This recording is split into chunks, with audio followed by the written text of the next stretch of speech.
Esto no fue mi intención, darle seguimiento a lo que estábamos viendo el domingo pasado, pero es lo que vamos a hacer. En el libro de los Hechos, en su capítulo 17, por favor.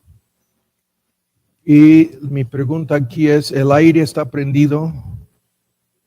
Sí, porque aquí tenemos muchas personas aquí abajo. Y vamos a darle seguimiento a este tema. Espérenme un segundo. Estoy violando las reglas de la ética aquí, pero ni modo. Oremos. Padre, damos muchas gracias por habernos reunido, por el privilegio de volvernos a ver aquí el día de hoy. Te seguimos pidiendo por tu protección, tu cuidado con el flujo de aire, con las medidas de sana distancia, etcétera, para que nos sigas protegiendo de cualquier peligro, cualquier contagio, por algunos que están con nosotros el día de hoy después de haber luchado por semanas, y otros que fueron expuestos hace 15 días, pero están bien. Damos muchas gracias por tu protección y tu cuidado y tu gracia en cada uno de los casos. Por lo que vamos a ver ahora, te seguimos pidiendo para que nos ayudes a avanzar, a ver esta aplicación tan sencilla que vamos a hacer el día de hoy, del tema que vimos hace 8 días. Y te pedimos por cada persona presente, para que tu palabra no te vuelva vacía, sino que cumpla tus propósitos en nuestras vidas y corazones. Y por eso te damos las gracias. En el nombre de Cristo Jesús. Amén. Ahora, en el libro de los Hechos, el hilo que vamos a agarrar, hemos estado en la miniserie sobre conociendo a Dios y siendo conocidos, que significa muchas cosas, ¿no? El hecho de que fuimos escogidos, el hecho de que le pertenecemos como sus ovejas a nuestro Dios, el hecho de que somos en virtud de la adopción sus hijos, sus hijas en Cristo Jesús, el hecho de que somos personalmente conocidos por nuestro Señor Jesús, nuestros nombres están escritos en el libro de vida del Cordero. Esa es la distinción importantísima. Hay un libro de vida que es como el registro civil. Hay un libro de vida del Cordero en donde están los nombres, los escogidos, los verdaderos creyentes. El hecho de que nuestra vida está vinculada con la persona y obra de Cristo y escondida en Él es la base de esta miniserie, en donde hemos estado en realidad haciendo tan solo introducciones a estos atributos de Dios. Tenemos cantidad de libros que abarcan estos temas y por lo tanto nuestro propósito el día de hoy, estamos violando la regla aquí de ir más allá de la pura introducción a estos asuntos, en donde le conocemos a Dios a través de su gloria, su naturaleza, sus atributos, que son revelados aquí en su palabra y en la persona y obra de nuestro Señor Jesús. El hilo que vamos a agarrar el día de hoy es en donde, como vimos hace 8 días, la autoexistencia de Dios y su autosuficiencia. Y se nos fue el tiempo porque combinamos 2 temas en un solo sermón. Ahora, el día de hoy vamos a hacer un paréntesis, ¿no? Y les pido perdón. En medio de este sermón que vimos hace 8 días, el mini bosquejo aquí, en donde el apóstol Pablo en su sermón, esto es el mini bosquejo en relación con los filósofos griegos en Atenas, ¿no? ¿Se acuerdan? Y hay cantidad de cosas aquí en este bosquejo, y lo que nos interesa es la pura lectura. El Dios que hizo el mundo, el versículo 24, y todas las cosas que en él hay, siendo el Señor del cielo y la tierra, no habita en templos hechos de manos. Es una referencia a una cantidad de cosas en relación con la omnipresencia, incluso omnisciencia de Dios y su verdadera adoración. Ni es honrado en el 25 con manos de hombres, como en la versión actualizada, como si necesitase de algo, como necesitado de algo. Y este tema lo vimos hace 8 días en una forma abreviada, Y agrega, pues Él da a todos, y la lista la conocemos: vida, aliento, respiración, 20,000 veces al día. Ese es el promedio, ¿no? En el transcurso de un día, 20,000 veces nos está dando la capacidad de respirar, y en la lista todas las demás cosas. Y esto es el hilo que vamos a agarrar el día de hoy, y nos vamos a detener aquí. Les pido perdón porque son temas que pudiéramos alargar muchísimo más, pero el punto aquí es que Dios no necesita nada de nosotros. Ese tema lo vimos en parte hace 8 días. La palabra necesidad, que se refiere aquí a Dios, no cabe, porque Dios no necesita, no se puede hacer ni siquiera referencia a Dios en estos términos. El asunto es todo lo contrario. Nosotros somos los que dependemos de Él al 100%. Y en el texto que citábamos hace 8 días en el libro de los Salmos, ¿se acuerdan? Mía es toda bestia del bosque, los millares de animales de los collados. Conozco a todas las aves de los montes. Todo lo que se mueve en los campos me pertenece. ¿Se acuerdan ustedes de esta cita? Si yo tuviese hambre, no te lo diría a ti. ¿No? Si tuviese alguna necesidad, nosotros seríamos los últimos, ¿no? A quienes Dios acudiría. Es un modismo, incluso no vamos a discutir aquí el lenguaje. Es Dios mofándose, burlándose, en realidad, de cualquier persona. Termina diciendo, mío es el mundo. Es el Salmo 50, los versículos 10 a 12 abarcan el comentario. Mío es el mundo y su plenitud, ¿no?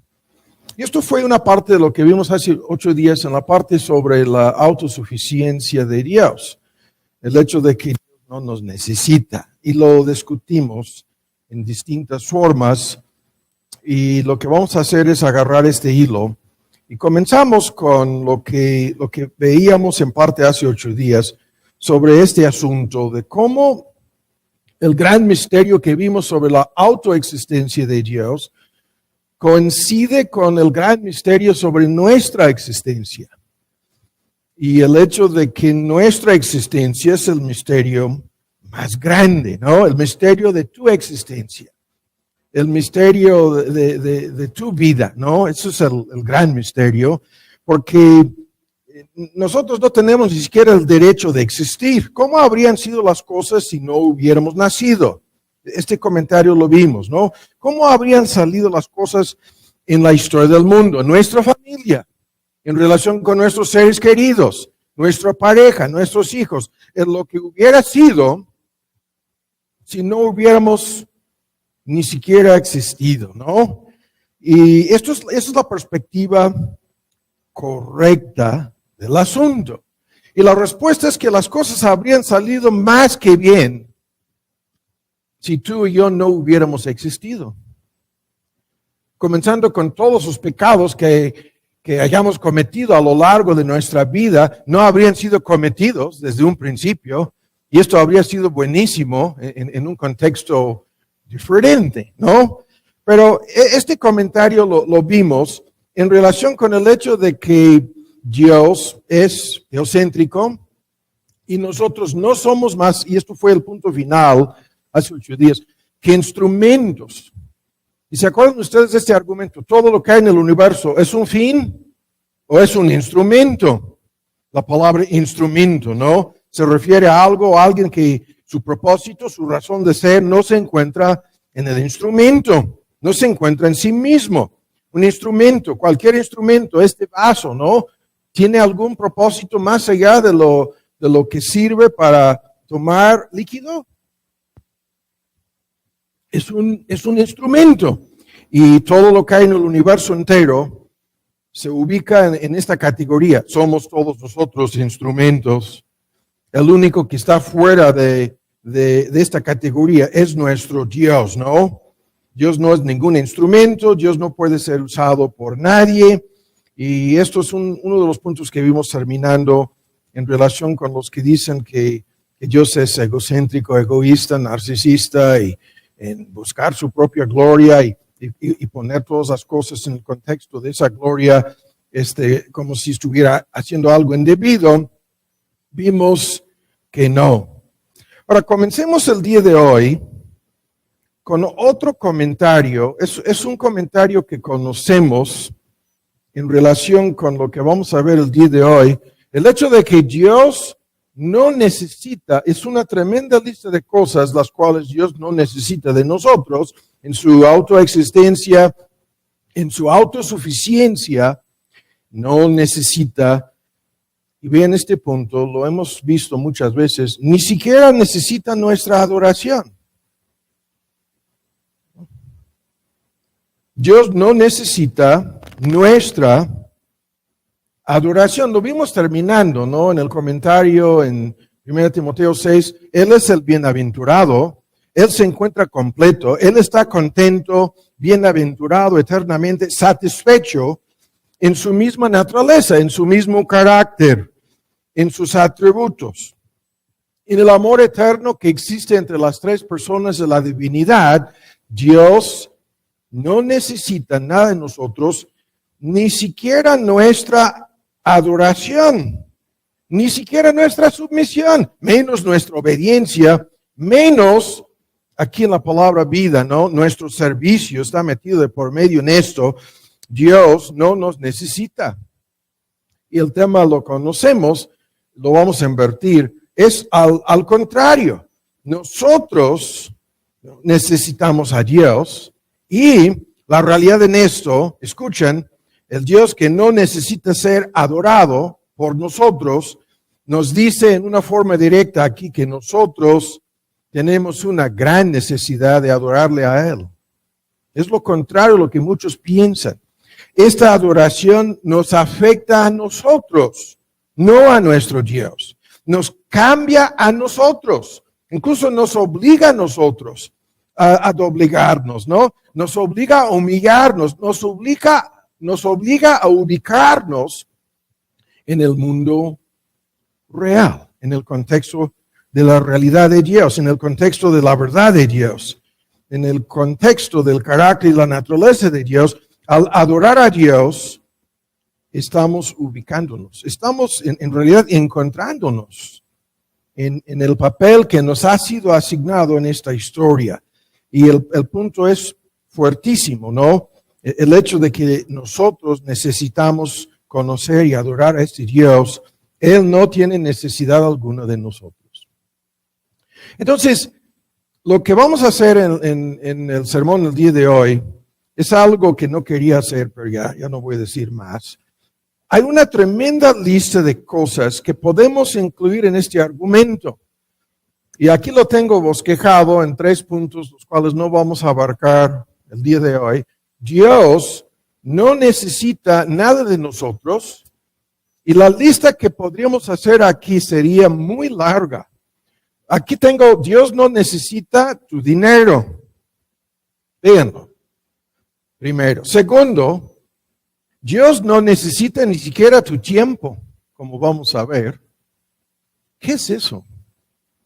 Y en la lista, ¿no? La lista es tremenda. Dios no necesita tus dones, tus talentos, tus capacidades. Dios no necesita tus esfuerzos, tu servicio. Dios no necesita, acabo de mencionarlo, ni siquiera tu adoración. No, Dios no necesita tu sabiduría. Claro que no.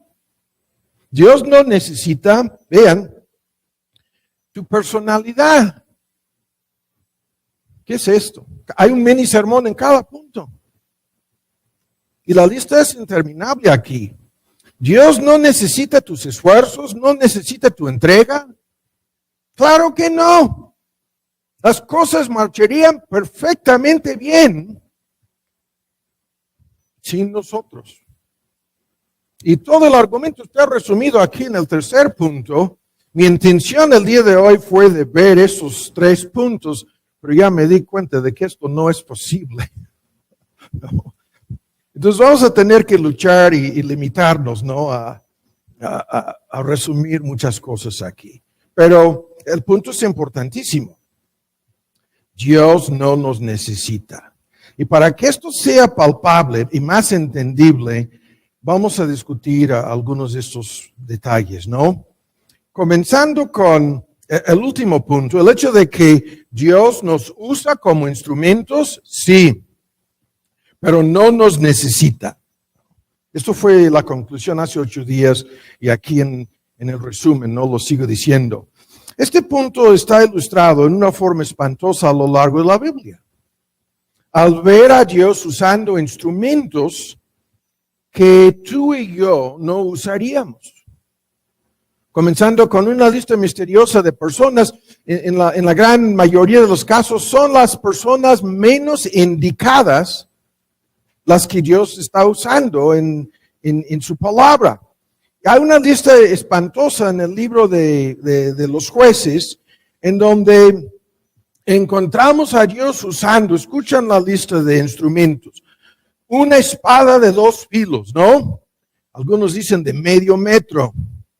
Y en el caso de Ehud, en la versión antigua, Ahod, en las versiones modernas, Dios usó a este hombre, el menos indicado, para matar al rey Eglón, ¿no? Y es un tremendo argumento acerca de la historia de este Ehud, ¿no? O Ahod. El punto, usó una espada en su mano. Con Shamgar, en el libro de los jueces, está la lista, encontramos a este hombre usando una aguijada de bueyes, y el misterio aquí es siempre para efectuar la justicia de Dios, el juicio, la ejecución, ¿no? De una tremenda. En el caso de Shamgar, 600 filisteos murieron, pero él estaba usando una aguijada de bueyes. Luego esta mujer misteriosa, Jael, que mata a Sísera, capitán, ¿no? del ejército del rey Jabín. Y esta mujer, ¿se acuerdan ustedes de la historia tan increíble? Utiliza una estaca y un martillo, instrumentos, en las manos de una mujer. Para matar al capitán de un ejército, ¿no? Increíble. Y luego en la historia de Gedeón, en donde hay al principio 32,000 y se reduce el número a 300, tan solo 300, y a la hora de atacar, lo hacen con cántaros vacíos, con antorchas dentro, ¿no? Por dentro, la flama, pero atacando con sus cántaros, ¿no? El pobrecito Gedeón destruye a los enemigos de Dios con instrumentos como cántaros. ¿Cómo es eso? Luego con Abimelech, más adelante en la misma historia, la lista aquí es tremenda. Hay una mujer desconocida, uno de estos actores anónimos, la Biblia está lleno de estos actores anónimos, su nombre es desconocido, y esta mujer está por arriba en la torre y echa para abajo, y el texto dice un pedazo, ¿no?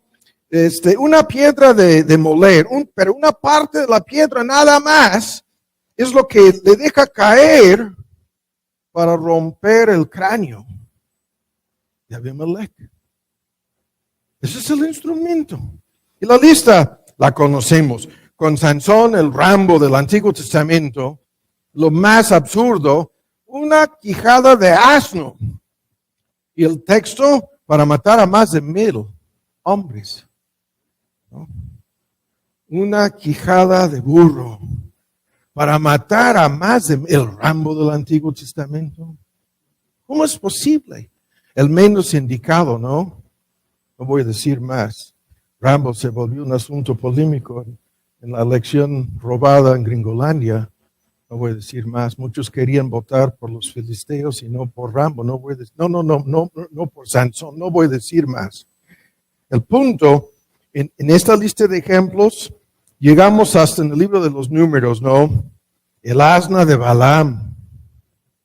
La burra de Balaam, que desempeña un papel crucial en la historia.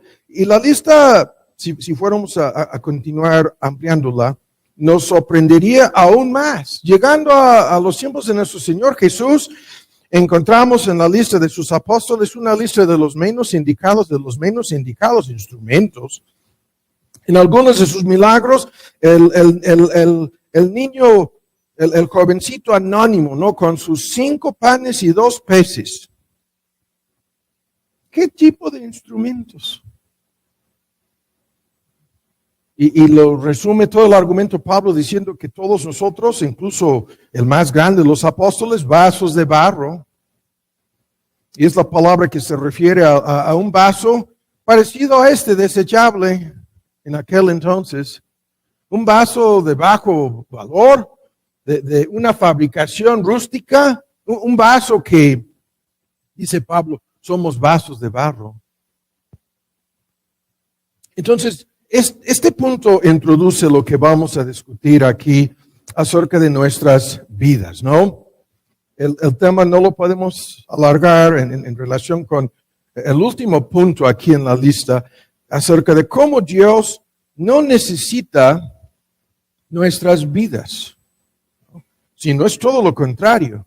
Nosotros le necesitamos a Él el 100%. Esto es un argumento que conocemos, pero la mayoría de la gente piensa lo contrario. Lo vimos, ¿no? Asistan a una iglesia en donde cada domingo están aplaudiendo y es el club de fans y Dios te ayudó. No. Tú nos ayudaste tanto al hermano fulano, a la hermana fulana, y la persona que va en muchos casos ni siquiera se dan cuenta de cómo están siendo manipuladas, ¿no? Por los mismos líderes en estas iglesias para que puedan recibir el crédito, el reconocimiento que tanto anhelan. Pero lo peor de esto es lo que está por dentro en el corazón de estas gentes. Son personas que si no reciben ese trato, se enojan, se alejan, ¿no? O van a otro lugar en donde sí, van a ser aplaudidos y reconocidos, van a tener su club de fans, porque en lo más profundo de su ser no están de acuerdo con este punto. Piensan que son importantes, más aún, piensan que son importantes para Dios y que las cosas no funcionarían, ¿no? La palabra aquí es indispensable, son estas personas que se creen indispensables, ¿no? Ahora, hay muchísimas personas que tienen ese concepto de su vida, incluso en un contexto cristiano. Y es más de lo mismo. En los grupos en donde ahí están buscando a los ricos y famosos para que asistan o para que formen una parte de su congregación, es peor aún. Porque estos son los que luego exigen el púlpito, son los que luego creen que tienen el privilegio de mandar, porque por la gran persona que son. Pero el argumento lo conocemos. La mayoría de la gente piensa en estos términos. Y el argumento aquí es en la autosuficiencia de Dios. Vemos que no. Vemos que esto no es posible.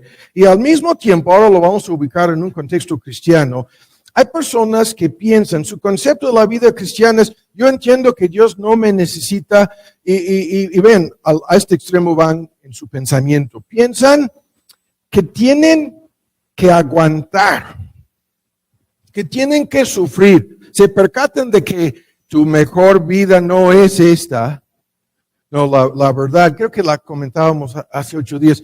Esta es tu peor vida. No, estos son tus peores días. Lo peor que te puede suceder, te va a suceder aquí y ahora. Llegando al cielo, ¿no? Tu peor, no hay tal cosa como tu peor día en el cielo, pero tu peor día en el cielo será mejor que tu mejor día en la tierra, porque estos son para los creyentes, y la Biblia lo enseña constantemente, los creyentes tenemos más problemas, más conflictos, más oposición, más luchas por dentro, por fuera, a lo largo de nuestra peregrinación por este mundo. Todas las biografías bíblicas lo confirman, toda la historia del cristianismo lo mismo, pero en ese contexto hay personas que piensan, yo entiendo que Dios no me necesita, mi vida no tiene tanta importancia, y lo que tengo que hacer es aguantar, sufrir, soportar mis pruebas. ¿no? Aguantar mis luchas, aguantar mis dificultades, aguantar las tristezas. En un momento dado, si se pudiera usar la palabra aquí, desgracias, pérdidas, todo el dolor, todo el sufrimiento, todo el paquete. Y lo sigo diciendo que es peor en un contexto cristiano, en contraste con cualquier incrédulo. Es peor el asunto. Escuchan, y estas personas piensan, bueno, es lo que tenemos que hacer.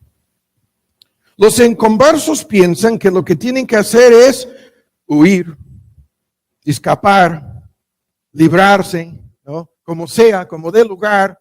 Y si no pueden librarse de las dificultades de la vida, se meten en un mundo de fantasías, se meten en un mundo de vicios, se meten en un mundo de sueños, en un mundo de mitos, en un mundo que no es real, se meten para perderse en el cine, en la televisión, en sus telenovelas, en el mundo virtual del internet, se pierdan porque no pueden vivir en el mundo real. Todo el tiempo piensan que su vida tiene mucha importancia, pero lo niegan al vivir en un mundo no real. No pueden vivir en el mundo real. Y en este sentido hay cantidad de personas que conocemos. Su meta es escaparse de la realidad de la vida y perderse en un mundo de fantasías. Y al mismo tiempo, escuchen, hay cantidad de personas que nos rodean que viven como si estuvieran muertas, ¿no? ¿Cuántas personas conocemos en donde la palabra zombie les describe a estas personas? O sea, pasan su vida como si fueran zombies, tratando de huir de sus responsabilidades, tratando de justificar su negligencia, su flojera, su irresponsabilidad, y todo el tiempo pintándose como víctimas, ¿no? La ex Unión Americana se va a colapsar en un pleito absurdo sobre victimización, en donde los políticos ya aprendieron que pueden dividir y destruir al país, convenciendo a cada grupo de que son víctimas de los demás. Y esta victimización está por todos lados, ¿no? Si no viven como zombies enterrando su talento en la tierra, viven todo el tiempo autoproclamándose víctimas de alguien, víctimas de algo. En el trasfondo del asunto lo sabemos, víctimas incluso del mismo Dios, en el cual dicen no creer, ¿no?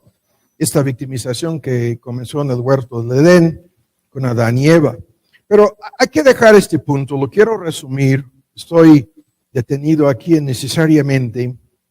Nosotros entendemos que Dios no necesita nuestras vidas y al mismo tiempo que nos ha dado el privilegio de vivir y nos ha asignado un papel en su historia. Lo sabemos.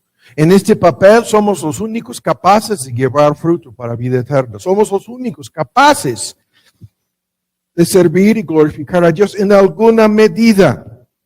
Sabemos que el don de la vida que tenemos, ¿no?, nos ha capacitado a través de la vida eterna para hacer las mejores, lo que se llaman mayores obras. En Juan 14, las obras que superan incluso los milagros realizados por nuestro Señor Jesús. El pleito con los carismáticos sobre cuáles han de ser las obras mayores, ¿no?, que Cristo mencionó en Juan 14. ¿Se acuerdan del argumento? La respuesta es, son obras evangelísticas en donde vemos una sola persona convertida a Cristo. Es un milagro mayor que la resurrección de Lázaro.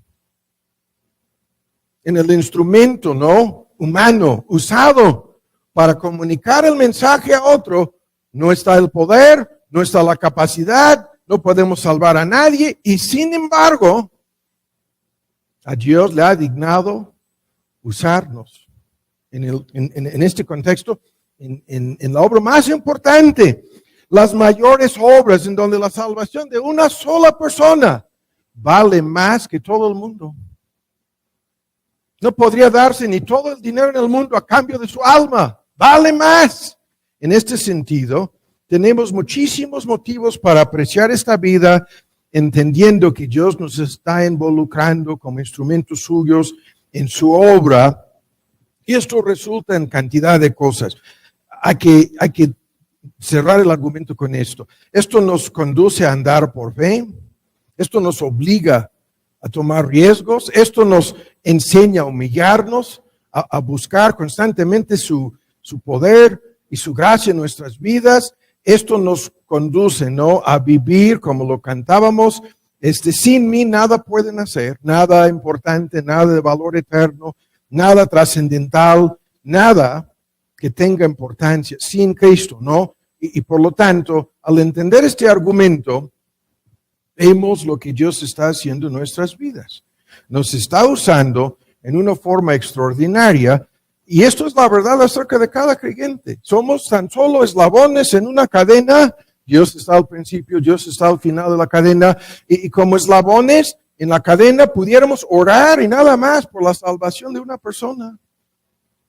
Y ese es el instrumento, ¿no?, que Dios usa en relación con esto. De la misma manera que al orar por la obra misionera, estamos orando por el evangelio, lo que mencionaba Mark, para que Dios envíe, ¿no?, obreros a su mies, y es el mismo punto. Nos está involucrando ya como testigos personales a través de nuestra influencia. Ese es el punto. Estamos involucrados en la obra más grande en el mundo, la obra de salvación, y es un motivo fuertísimo para entender lo anterior. El Dios que no nos necesita nos está usando, nos está involucrando en la obra más importante, ¿no?, que sucede en la historia del mundo.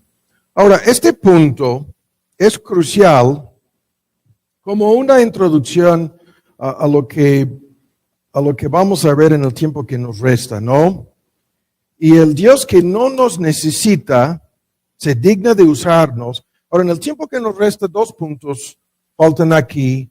Este punto acabo de tratar de resumirlo a grandes rasgos. Vamos a enfocar nuestra atención en el Dios que no necesita tu dinero. ¿Qué es esto? Y el Dios que no necesita ni siquiera tu tiempo. Ahora, lo voy a ilustrar de una forma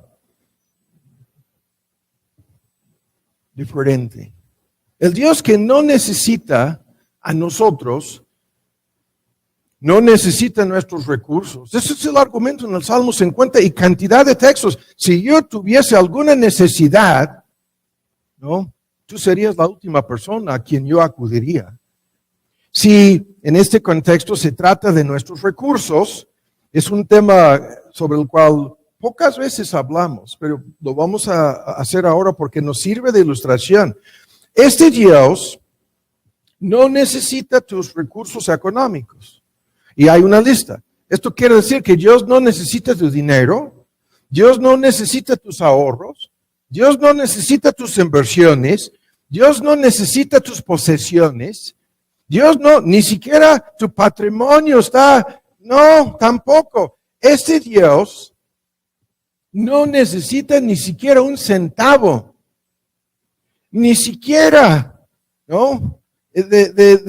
No voy a decir, hay tanta confusión de si la moneda de lo que era de 50, ahora es de 500 centavos de peso, ya no sé, pero ni siquiera los centavos de peso.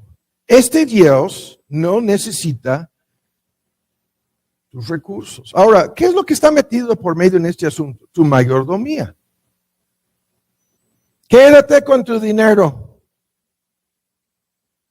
Quédate, ¿no?, con tus recursos. Tú tienes toda la libertad de usar tus recursos a tu gusto, conforme a tus caprichos incluso. Así lo estoy diciendo. Conforme a tu egoísmo. ¿Cómo? ¿Qué es lo que quiere decir eso? La palabra mayordomo se refiere a una persona encargada de administrar los bienes de otro, sea su dinero, sea su patrimonio, sea la lista, ¿no? Pero una persona responsable de administrar los bienes de otro y luego rendirle cuentas al otro. La palabra de Dios dice de principio a fin que cada ser humano es un mayordomo de los bienes que le han sido prestados por su amo, por Dios. Pero aquí estamos diciendo lo contrario. Aquí estamos diciendo que este Dios en su autosuficiencia no necesita nada de nosotros. Acabamos de resumir esto de nuestras vidas a grandes rasgos. Les pido perdón, pero ahora aquí vamos a detenernos. Primero con tu dinero. El Dios que no necesita tu dinero. Escuchen ahora. Aquí no recogemos ni una ofrenda pública. De lo que yo me acuerdo, salvo una vez cuando tomamos la decisión de comprar este edificio, no hemos tratado de recoger, la palabra aquí sería juntar un dinero. Nunca. Si alguno de ustedes se acuerda de alguna ocasión, luego tengo una memoria falible aquí, pero no me acuerdo. ¿Por qué? ¿Por qué? El Dios que no necesita tus recursos, escuchen ahora, te dice muchísimo acerca de este asunto en su palabra. Y es lo que quiero resumir aquí. El sermón del día de hoy son ilustraciones del mismo punto.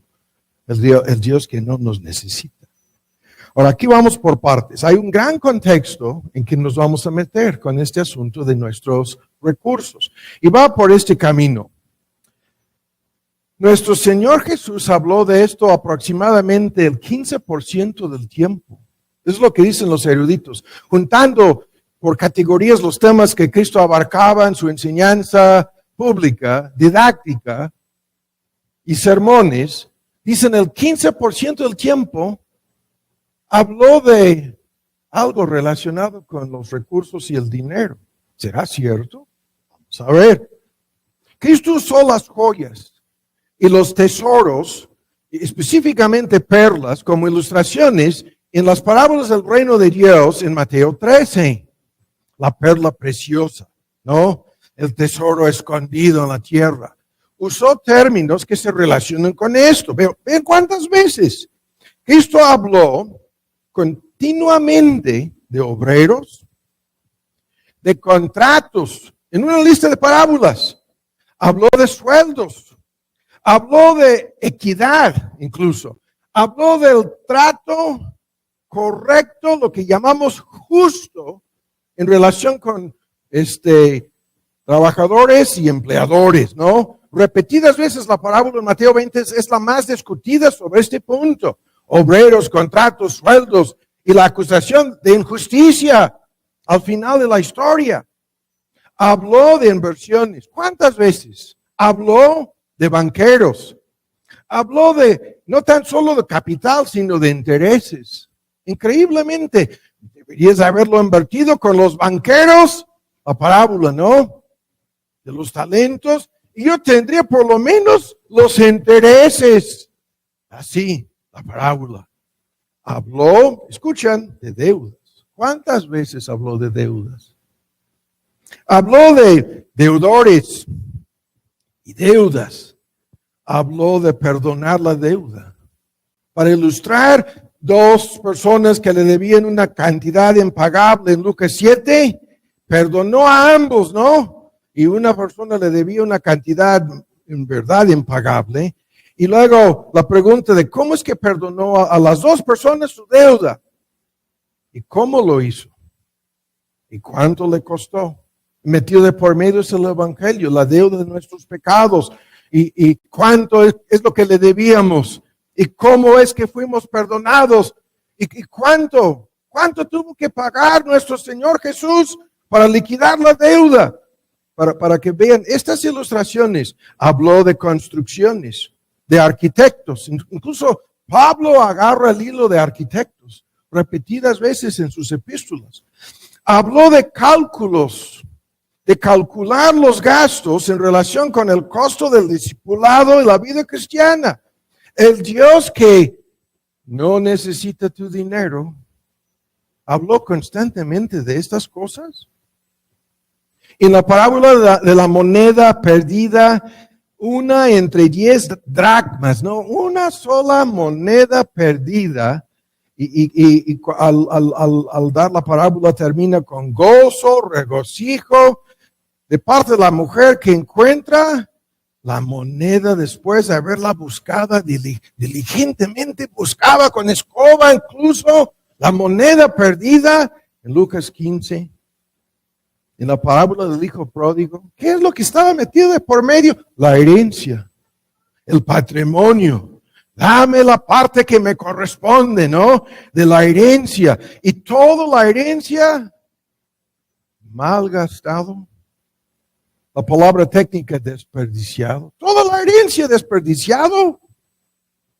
Los jornaleros, pensando en los jornaleros, pensando en su gravísimo pecado, pensando en la ofensa que había cometido al exigir el patrimonio antes de la muerte de su papá. Elementos cruciales en su arrepentimiento. El arrepentimiento del hijo pródigo. El punto es una y otra vez, ¿cuántas veces hablaba de estas cosas? En la parábola más discutida sobre este asunto, una que conocemos bien, la vimos en la serie de parábolas, la parábola del mayordomo injusto, sabio, sagaz, ¿no? Es lo que muchos dicen, injusto dicen otros.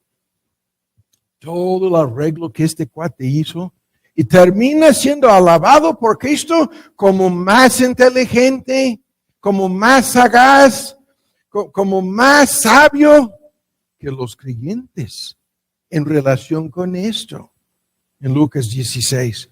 Y es una tras otra, el rico que murió y fue al infierno, en lo que no es ninguna parábola, sino una historia real del rico y Lázaro. Estamos hablando, el mendigo Lázaro, y los que predican el evangelio de prosperidad habrían dicho, el rico fue directo al cielo y el mendigo Lázaro al infierno. Y Cristo dijo lo contrario. El rico fue directo al infierno. Y el pobrecito Lázaro que quería robarles sus croquetas, ¿no? De los perros de la calle, fue al cielo. Indicando que, escuchan, que en estas cuestiones la condición socioeconómica de una persona no indica nada acerca de su condición espiritual. Nada en lo absoluto. La lista, ¿no? Sigo aquí con la lista. Hay una mujer, la pobrecita, ¿no? La viuda, que mete 2 blancas. Yo tengo aquí apuntada en mis apuntes la palabra 50 centavos, pero ya estoy confundido. 50 centavos de peso, ¿no? ¿Y qué dice Cristo? Pasaban ahí depositando su dinero y los ricos, y el lenguaje lo conocemos, depositaban mucho, dice, Cristo lo dice, mucho dinero. Y termina diciendo que la pobrecita dio más que todos aquellos ricos con su moneda de 2 dracmas, ¿no? Si no me equivoco, de 50 centavos. ¿Cómo es posible? ¿Cómo es posible? Y luego, esto fue el tema del programa de radio, una parte del tema, en Mateo 6, de no acumular riquezas en la tierra, sino en el cielo, en el Sermón del Monte. El tiempo se nos está yendo aquí, pero sigo con mi lista. Cuán fuerte el argumento de no acumular, ¿no? De no atesorar riquezas en la tierra, sino en el cielo. Y el tema tan discutido, ¿qué quiere decir eso? Y el énfasis tremendo sobre ese punto en Mateo 6, en el Sermón del Monte. El tiempo no nos permite ni pasar a ver el texto. Y luego en Lucas 6, escuchan, hay, cuando la lista de personas, ¿no? La palabra hay es una palabra de condenación anticipada. antes de que lleguen al infierno, hay el mismo término que está repetidas veces en el Apocalipsis en relación con las copas finales de ira. Ay de vosotros los ricos, porque tienen vuestra recompensa, tienen vuestro consuelo ahora. Y la lista. En el escándalo con Zaqueo, la mitad de mis bienes daré a los pobres y por cuadruplicado. ¿Cuántas veces hemos escuchado la historia? ¿Cuánta riqueza tenía Zaqueo para hacer los cálculos? La mitad a los pobres y por cuadruplicado. En cada caso de extorsionar, de robar, de cobrar más de impuestos de lo debido, por cuadruplicado. ¿Cómo es posible? Cuán grande la fortuna de Zaqueo, porque ni siquiera se empobreció así. No. Increíble la historia. Y el punto sigue siendo que el Dios que no necesita nuestros recursos, el Dios que no necesita nuestro dinero, aquí estoy hablando de ofrendas, de lo que algunos consideran como diezmos, ¿no? Este Dios constantemente, por boca de nuestro Señor Jesús, hablaba de esto. Hablaba continuamente de esto. En el contexto, ¿por qué? Es lo que nos interesa. Si no necesita de nosotros, ni siquiera de nuestros recursos, ¿por qué hablaba tanto de esto entonces?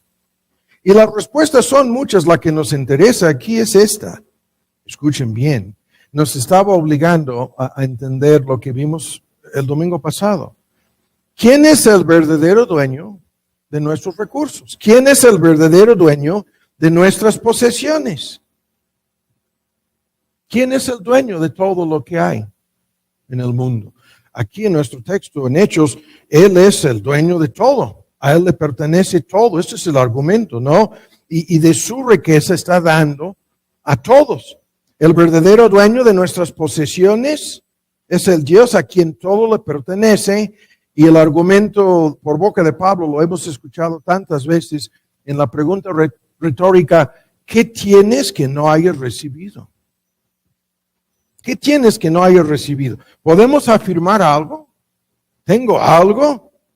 De todo lo que tienes como posesión tuya, ¿hay algo que no te haya sido otorgado? ¿Qué tienes que no hayas recibido? Y el argumento: todo lo pertenece, ¿no? Lo vimos en la boca de Salomón: de lo recibido de tu mano te lo estamos devolviendo. ¿Y qué es lo que les estamos devolviendo a nuestro Dios? Es tan solo una pequeña parte, una muy pequeña parte de lo que nos ha dado. Es lo que le estamos devolviendo, en el mejor de los casos. Aun si tú fueras a morir y entregar a la obra de Dios todo el patrimonio que se había acumulado a lo largo de tu vida, eso sería tan solo una parte, ¿no?, de lo que habías recibido, porque la otra parte ya la usaste, ya la gastaste, ¿no?, aquí en tu estancia sobre la tierra. Entonces, este es el primer punto de ilustración en que estamos detenidos, y lo que quiero hacer en una forma abreviada en el tiempo que nos resta con este punto es lo siguiente. Escuchen bien. Quiero discutir este punto en una forma más práctica.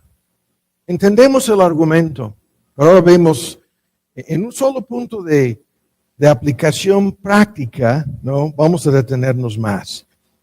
Y lo que nos interesa aquí es lo siguiente. Si este Dios que dice: yo no necesito nada menos tu dinero, ¿no? Este Dios que todo nos lo da desde un principio, ahora escuchen bien, como mayordomos, nos lo da todo.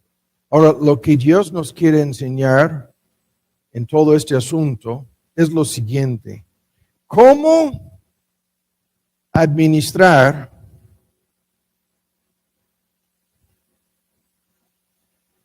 esto, sabemos, es una parte del argumento.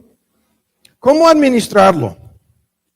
Y lo quiero hacer de una forma práctica para que entendamos que este Dios autosuficiente nos está haciendo un gran favor en todo este asunto. Nos está enseñando a administrar lo que nos ha dado. No es porque a Él le hace falta algo de lo que nos dio, no, sino es para nuestro beneficio, es para nuestra instrucción, es para nuestra edificación, nuestro crecimiento, nuestra madurez, que somos los recipientes. Más bienaventurado, dice el apóstol Pablo en la bienaventuranza perdida, ¿no? ¿Qué dice? Más bienaventurado es que dar que recibir.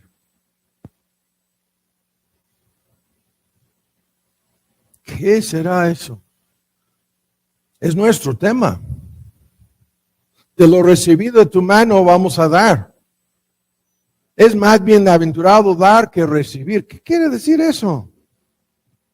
Que nosotros hemos de aprender a administrar correctamente nuestros recursos con la finalidad de que tengamos algo que dar. En el contexto del libro de los Hechos, en 1 Corintios, en relación con una lista tremenda que gobiernan nuestra mayordomía, una lista de principios, el argumento es dar a los necesitados, ¿no?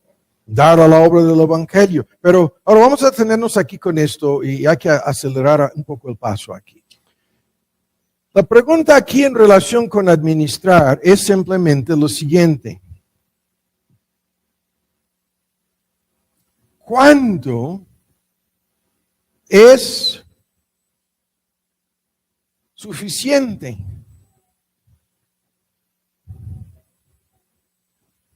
¿Qué quiere decir esa pregunta? El Dios autosuficiente que nos da todo, que nos lo entrega como mayordomos, que utiliza este tema constantemente, por lo menos el 15% de sus enseñanzas, ilustrativamente hablando, incluyen este asunto. Nos enseña en su palabra que debemos contentarnos con lo suficiente, ¿no? El texto lo conocemos de 1 Timoteo 6, la cita, teniendo sustento, escuchen, teniendo con qué cubrirnos, seamos contentos con esto. 1 Timoteo 6, el texto lo conocemos. Y luego la advertencia, los que quieren enriquecerse caen en lazo, tentación y muchas codicias locas y dañosas y se hunden a sí mismos, ¿no? Se hunden los hombres en esta codicia, en perdición y muerte. Y luego el argumento sobre el amor al dinero es la raíz de toda clase de maldad, toda clase de pecados. El texto lo conocemos y es el mismo punto que está en nuestra pregunta. ¿Con cuáles cosas podríamos decir tengo lo suficiente? El argumento está en la boca de Pablo, en Filipenses 4. Sé tener abundancia, más de lo que necesito, es lo que quiere decir la palabra abundancia, más de lo necesario, y sé cómo vivir con lo mínimo, con escasez, con lo básico. Tengo el entendimiento correcto de este asunto en la boca del apóstol Pablo, ¿no? En 2 de Corintios, quiero que vean en 2 de Corintios, en su capítulo 9, y se menciona este texto, en donde vienen estas reglas que gobiernan el uso de nuestros recursos, incluso en la mayordomía. En el capítulo 9, en el versículo 8, poderoso es Dios, 1 de Corintios 9, 8, para hacer que abunde en vosotros toda gracia, a fin de que teniendo siempre en todas las cosas, y esto es nuestra fórmula, todo lo necesario, en la versión antigua, todo lo que basta con el fin de que abundemos en buenas obras. ¿No? Y esto es el mismo punto. Todo lo que basta, todo lo necesario, todo lo suficiente. En Proverbios 30, la oración, no me des riqueza, escuchan las palabras, las conocemos, no me des riqueza ni pobreza, sino dame mi porción del pan. Dame lo suficiente para comer. Dame tan solo el pan necesario. Dame tan solo el pan, lo que está en el Padre Nuestro, misteriosamente, de cada día. Está en Proverbios 30. En el Sermón del Monte, danos hoy, ¿qué dice? El pan que necesitamos. Literalmente, el pan necesario, el pan suficiente.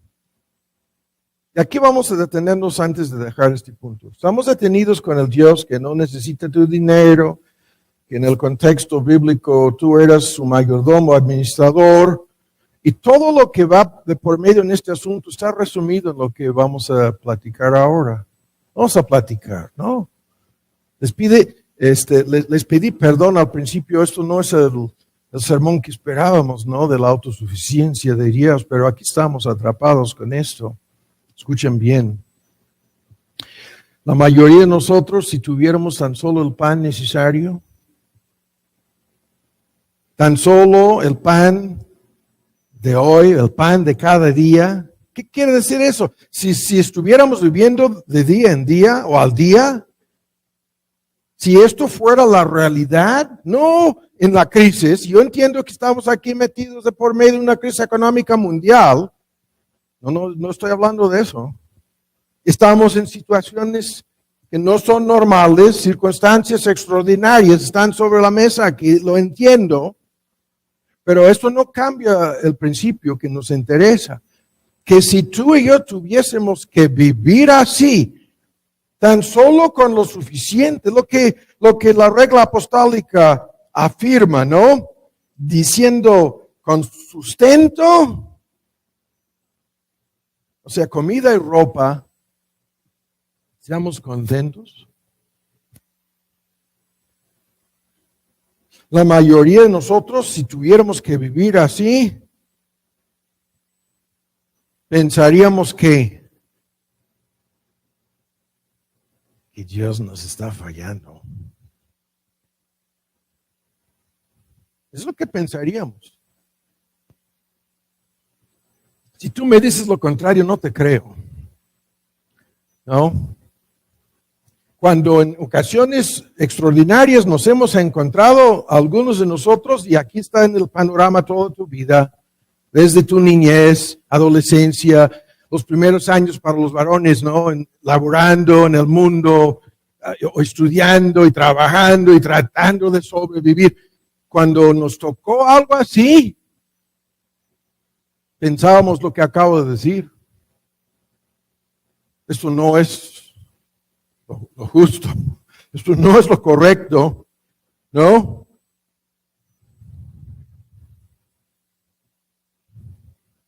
El tema ya cambió. Comenzábamos con el Dios que no nos necesita, ahora con el mismísimo Dios diciendo, en un momento dado, tú vas a vivir de mi mano a diario, como el pajarito en el Sermón del Monte. El gusanito te lo voy a dar a la hora, nada más. Y de inmediato pensamos, ¿qué? ¿Quién necesita a quién entonces? Lo sigo diciendo. No. Lo sigo diciendo. Teniendo alimento y vestido, ¿contentos con eso? ¿Cuántas personas contentas conocemos con eso? ¿Alguna? Hay una lista de personas en nuestra iglesia en Ciudad Neza que viven así. Incluso hay personas en esa iglesia que reciben ayuda, ¿no?, de otras personas, porque no reciben ni siquiera lo básico de lo que necesitan para sobrevivir de día en día. Pero nosotros, si estuviéramos obligados a eso, ¿no?, pensaríamos, no, esto es absurdo. Ahora rápido, vean, hay que cerrar el argumento. Los puntos aquí son muchos. ¿Hay beneficios de vivir así?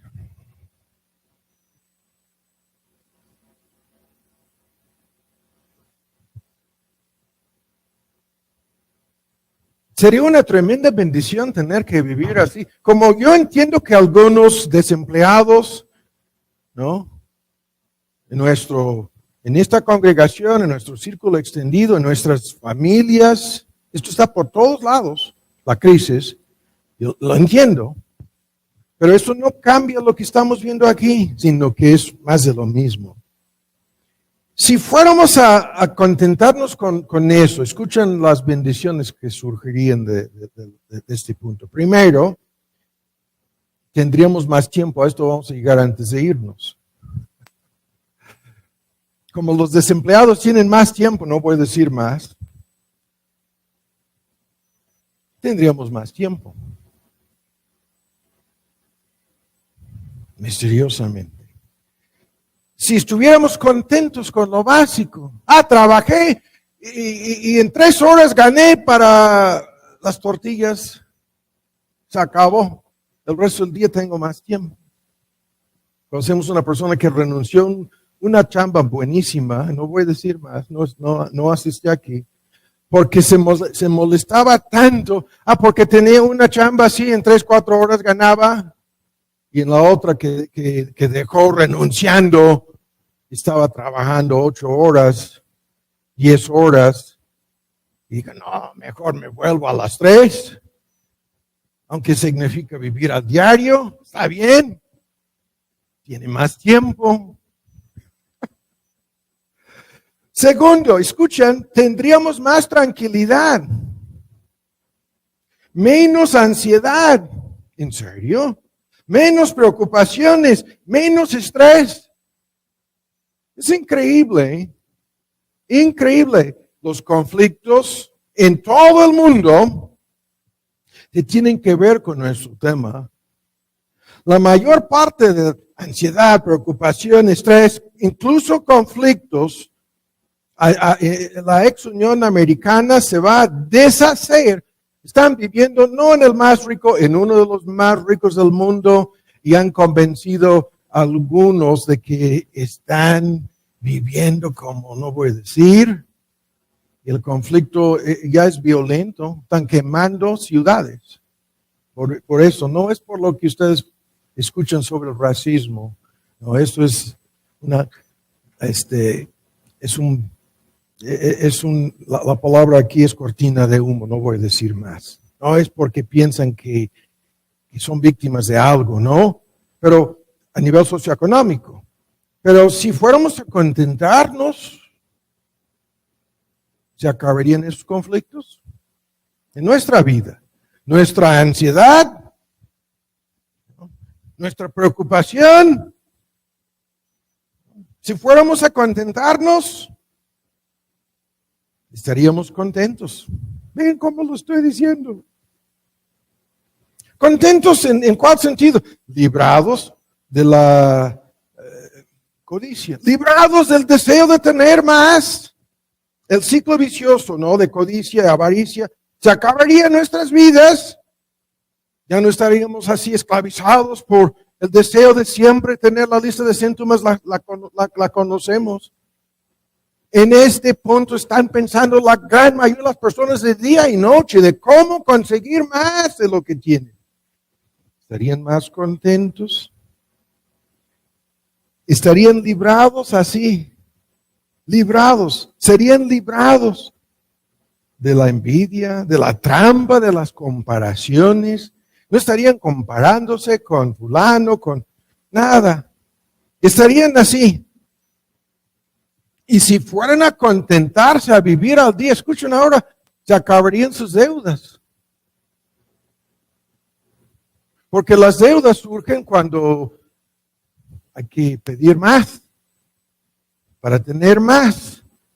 Y luego con esas deudas, pagos, mensualidades, letras, lo que sea, ¿cuánta gente agobiada, estresada, en un pánico? ¿Cómo voy a pagar? Estaríamos así con menos deudas, menos para inquietarnos. Y luego, escuchen, la lista aquí es increíble. Esto nos ayudaría mucho a despreocuparnos por un colapso económico, por una devaluación de la moneda, por una caída de la bolsa, por algún huracán, desastre natural, pandemia incluso. No, estamos viviendo al día. No cambió nada. Vivimos al día, contentos y felices. ¿Cómo?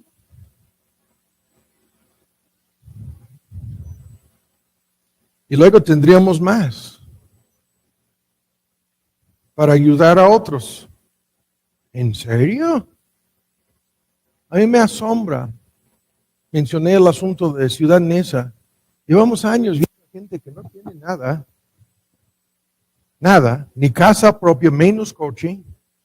Ni más que viven al día. Y en cualquier necesidad están ayudando a otros. ¿Cómo? Tienen menos, el argumento es tremendo, ¿no? Incluso es un argumento en la boca del apóstol Pablo que no vamos a discutir. En medio de su gran aflicción, abundó en su profunda pobreza, sobreabundó la riqueza de su liberalidad. Hablando del asunto de los corintios, ayudando en la época de sequía, desastre natural y en Jerusalén, ¿no? Escasez, hambruna, toda la historia la conocemos. Gente pobre ayudando a otra gente pobre. Sí. ¿Qué es esto? Escuchen, el gran beneficio que hay en todo esto. Ven, ¿cómo lo vamos a decir? La pregunta sigue siendo, ¿cuánto sería suficiente? ¿No? Y el gran beneficio, todo lo que estoy resumiendo aquí, se nos está yendo el tiempo. Es lo que nos obliga a depender el 100% de Dios. Increíble y misteriosamente, exactamente lo que tantos creyentes no quieren hacer, depender el 100% de Dios. Lo que les da pánico, lo que les asusta, lo que les da miedo, eso es el gran beneficio. En contraste con lo contrario, no vamos a discutirlo, el tiempo se nos fue. Si tenemos más de lo suficiente, la lista de textos la conocemos. Esto tiende a engendrar soberbia en nosotros. Esto tiende a engendrar egoísmo y narcisismo en nosotros. Esto incluso la contraparte de ¿cuánto es lo suficiente? Lo suficiente para no volverte soberbio, lo suficiente para que no seas engreído, lo suficiente para que no seas egoísta, narcisista. Lo que vemos en la contraparte del tiempo se nos fue. Escuchen, al tener más de lo suficiente, la gente se vuelve presumida, autoengañada, ¿no? Jactándose incluso del día de mañana, creyendo que todo lo que tienen es por sus méritos, por sus derechos, por sus privilegios, por lo que hasta Dios les debe, ¿no? Tienen más. Esto engendra una seguridad falsa. El mismo texto aquí más adelante dice, en donde estábamos citando, a los ricos de este mundo hay que mandar, hay que ordenar a que no sean altivos, a que no hagan esto, a que no sean soberbios, a que no sean llenos de sí mismos y que no pongan su esperanza en la incertidumbre de sus riquezas, sino el 100% en Dios. A que no sean arrogantes, a que no confíen en su cuenta bancaria.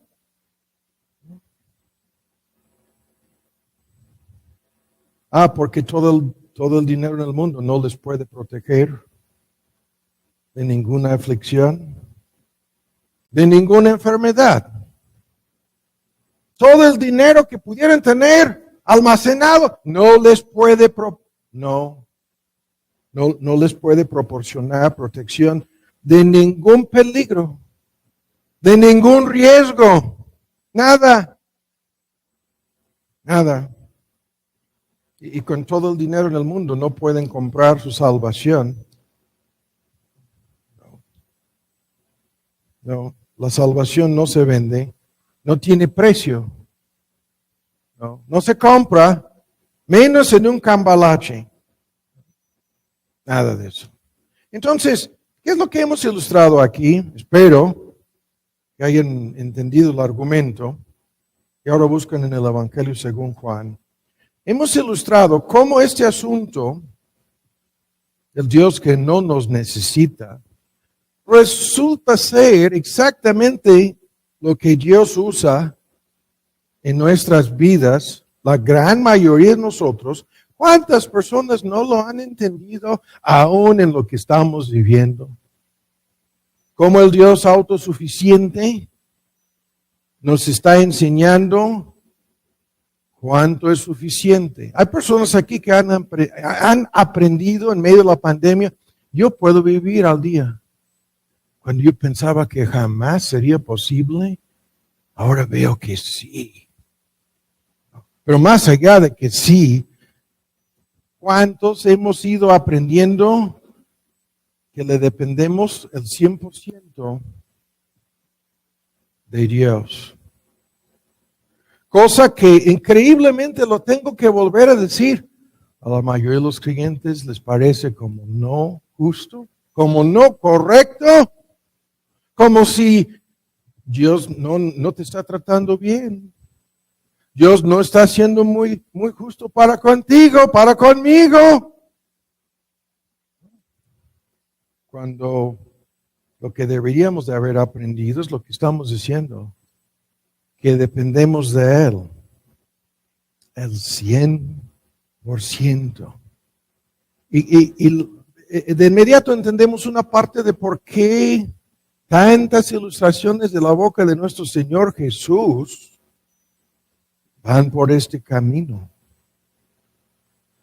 Pero ahora, para cerrar el punto, tengo que volver a decir lo que comentábamos al principio.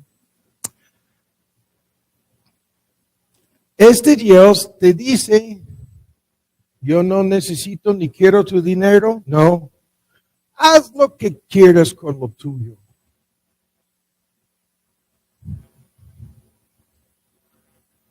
Y increíblemente muchos creyentes van aprendiendo en medio de la necesidad. Resulta que nada de lo que tengo es mío. Nada de lo que tengo me pertenece. No. Y si hay algo bueno en esto, y lo que estoy diciendo es que sí, ¿no? Dios es tan misericordioso que esto es por un tiempo. En la mayoría de los casos. La crisis es por un tiempo. No estoy hablando ni siquiera de esta crisis, ¿no? La que hemos vivido en diferentes puntos pasados en nuestra vida, en donde Dios nos estaba enseñando el mismo punto. ¿Quién es el autosuficiente? ¿Quién es el que le da hasta aliento? Y todas las demás cosas, ¿no? Ahora, el tiempo se nos está yendo. Ahora en el Evangelio según Juan. Ahora, la segunda ilustración, y con esta segunda terminaremos el sermón el día de hoy. Lo tenemos que hacer de una forma acelerada. Tenemos el segundo punto. Este Dios dice lo mismo en cuanto a nuestro tiempo.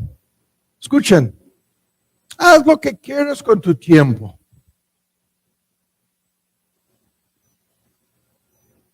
Haz lo que te gusta con tu tiempo. Tal como con tu dinero. Pero esto no terminó muy bien. Actuando así con tu dinero, terminó medio enredado el asunto. Y esto, lo que vamos a ver aquí, resulta ser fatal. Tú puedes usar tu tiempo para tus diversiones, para tus placeres. Es increíble. En el primer mundo, en donde siguen pagando 19 millones de personas en la ex Unión Americana, voy a tener que decir, ex Unión Soviética dentro de poco, no voy a decir más aquí. 19 millones de personas están recibiendo un cheque que supera lo que ganarían si fueran a volver a trabajar. Entonces hay una crisis en el mercado laboral en donde están gritando y pidiendo al gobierno, ya, los dueños de estas empresas, fábricas, ya no, porque nadie quiere trabajar. Escuchen lo que estoy diciendo. Y se la han pasado todo este tiempo, aproximadamente un año ya, en sus diversiones, perdidos en redes sociales, perdidos en el internet. ¿No? El 33 o 5%, los números de lo que dicen de 30 y tantos años para abajo, ya volvieron a vivir en la casa de su mamá, en la casa de su papá. Están viviendo ya, ni pagan renta. Y todo el tiempo se la pasan, como lo estoy diciendo, en sus sueños, en sus fantasías, desperdiciando el tiempo.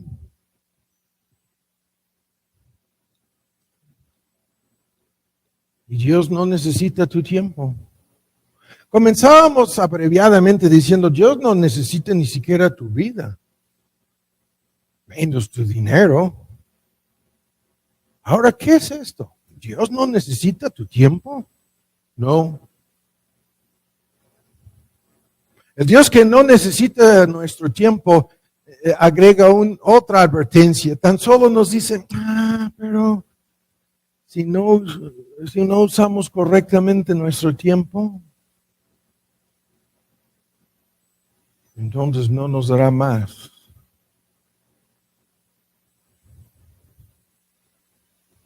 En contraste con lo anterior, tú puedes malgastar tu dinero y lo más seguro es que te dará más.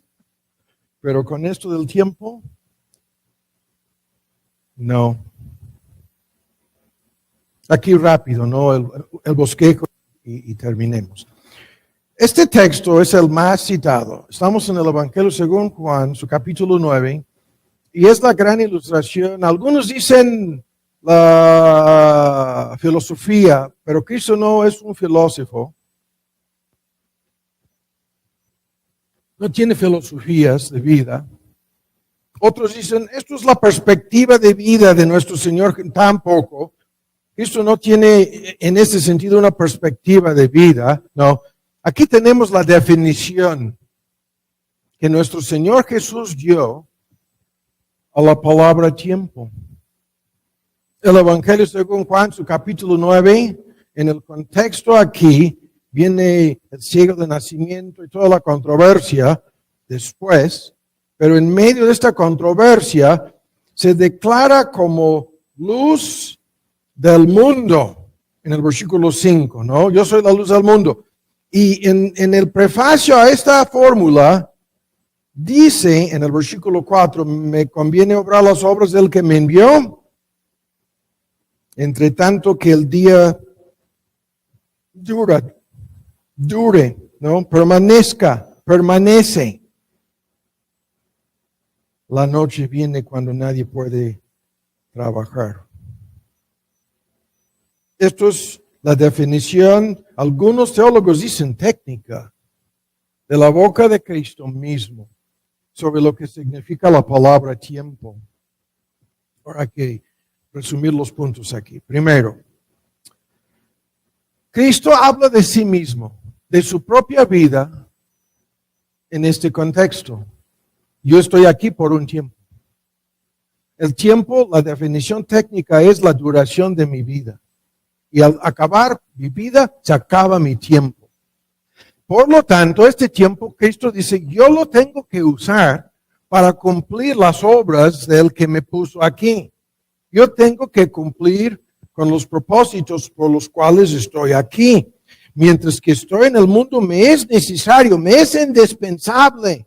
Yo no tengo otras opciones aquí. Yo tengo que hacer esas obras, pero no tengo un tiempo indefinido. No tengo un tiempo sin límite.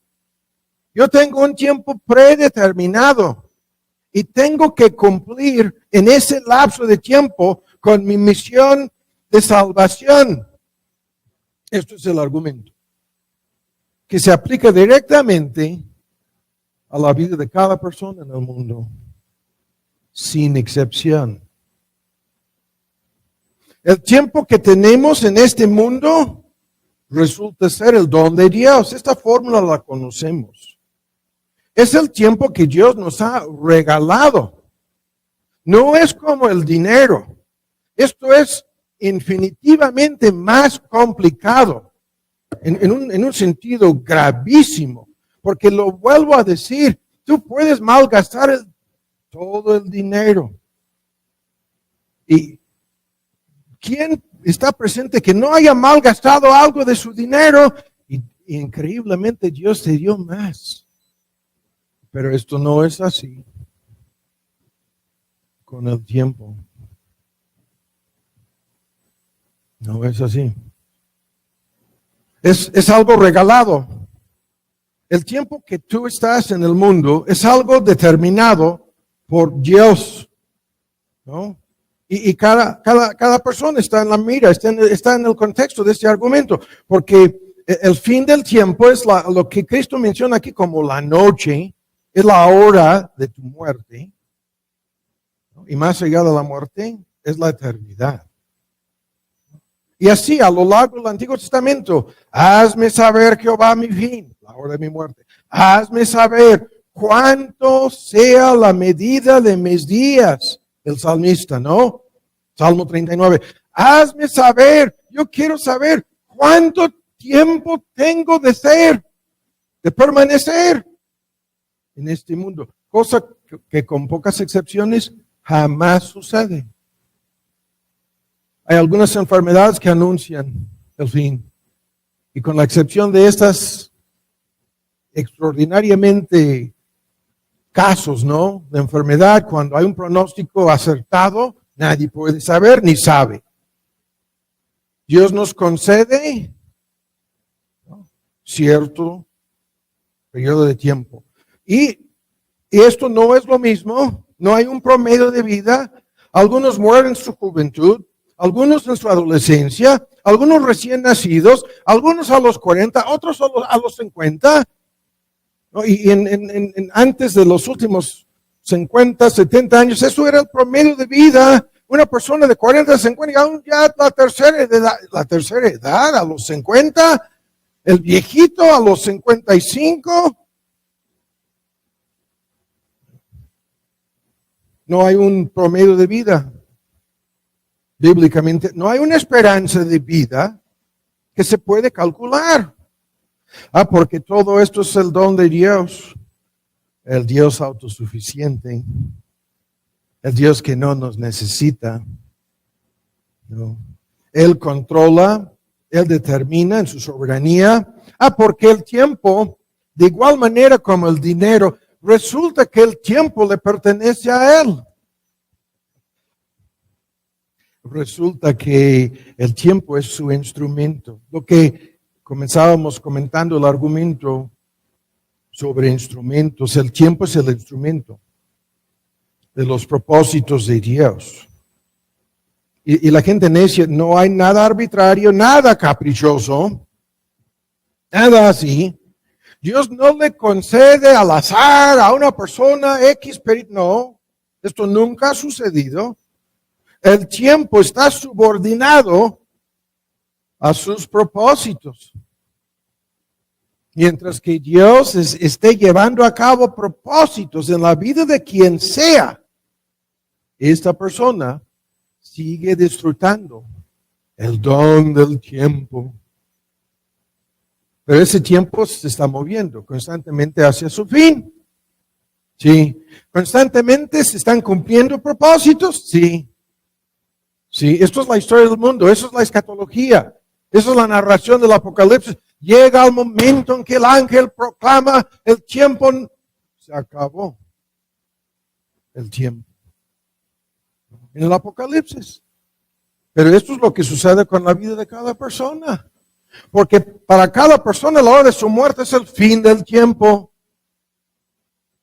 Y Cristo tan solo dice, yo tengo que trabajar mientras que todavía haya tiempo.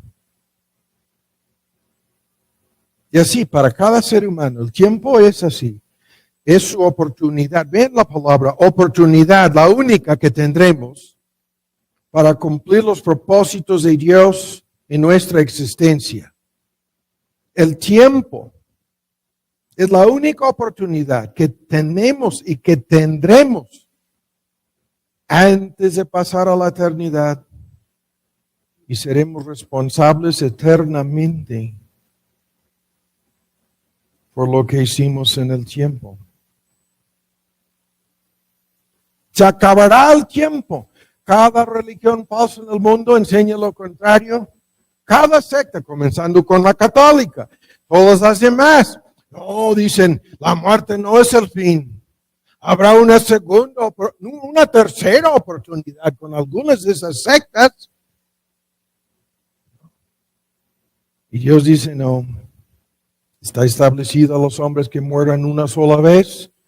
Y sin discutir el griego, de inmediato, después, al instante, el juicio. Así el asunto. El argumento de Pablo, el que hemos citado 1000 veces, comienza en 1 Corintios 7, ni es necesario verlo, dice, el tiempo es corto. Ah, ¿por qué corto? Para nosotros, escuchar es como escuchar cuánto es suficiente en cuanto al dinero y lo peor es con el tiempo. Prediqué hace años una miniserie en Ciudad Neza sobre los que no quieren morir.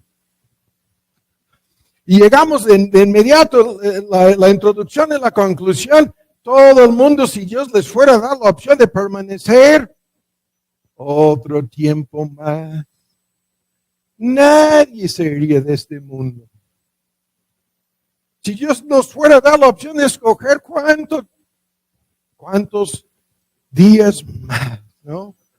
No dice Pablo, el tiempo es corto porque ya empezó. La ilustración del reloj de arena en aquel entonces, ya empezó y mirando al reloj de arena, cuántos granos de arena están en la cámara baja, esto era su reloj, menos en la cámara superior, ¿cuánto tiempo nos queda? El 50% ya se acabó, el 80% ya terminó. Nadie sabe ni puede saber. Y lo que sabemos es que cuando se acaba, se acaba. El fin del tiempo es el fin de nuestras vidas. El tiempo pasado no vuelve a pertenecer a nadie. No se puede recuperar. No puedes volver a vivir. No puedes ir al pasado y no. El tiempo pasado está fuera de tus manos y peor, el tiempo futuro también.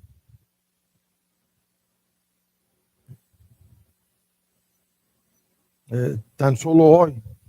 Por eso el llamamiento del Evangelio, el llamamiento general hoy, no es el llamamiento eficaz. Algunos dicen, si hoy oyeres su voz, no endurezcáis. No, dice, hoy es el día.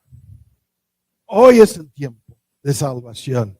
Por lo que estamos diciendo, el tiempo futuro está fuera de nuestro control, no está en nuestras manos.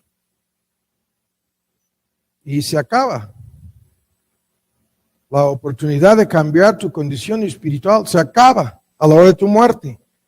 En el Apocalipsis, el que es injusto, que permanezca así.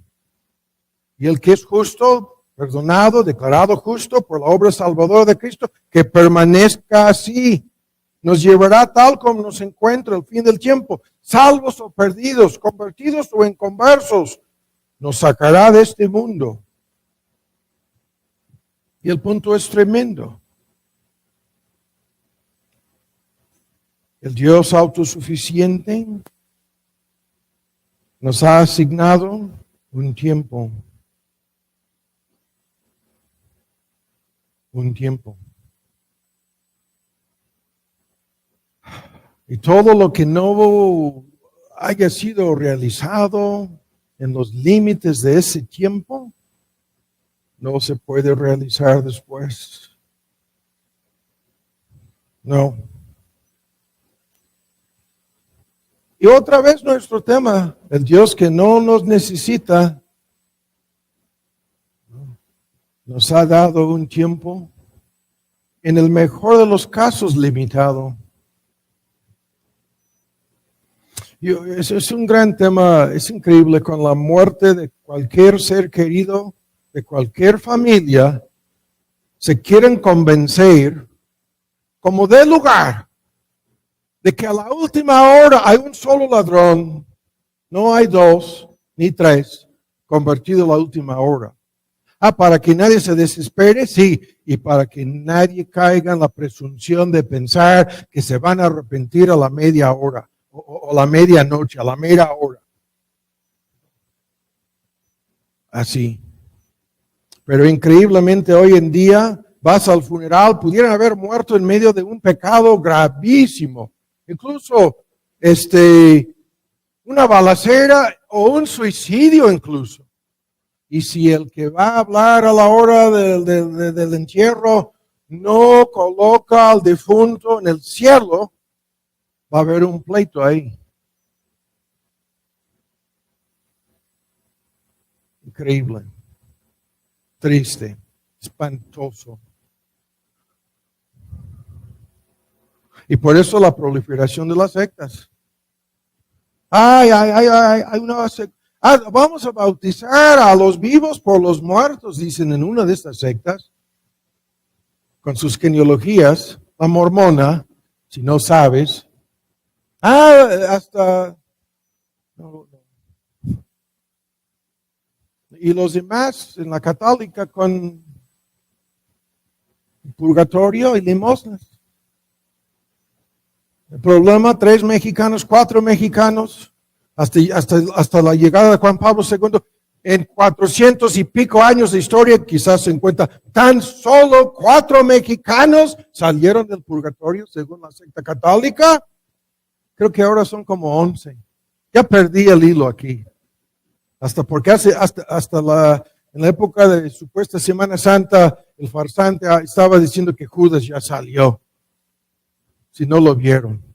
Estaba alegando que Judas, ¿no? Yo creo que estaba escuchando a los Rolling Stones, Sympathy for the Devil o algo por el estilo, no sé. Porque salió con que Judas ya ha sido sacado del infierno. Este farsante, impostor, mentiroso, engañador. Y con razón, la gente, hasta Judas.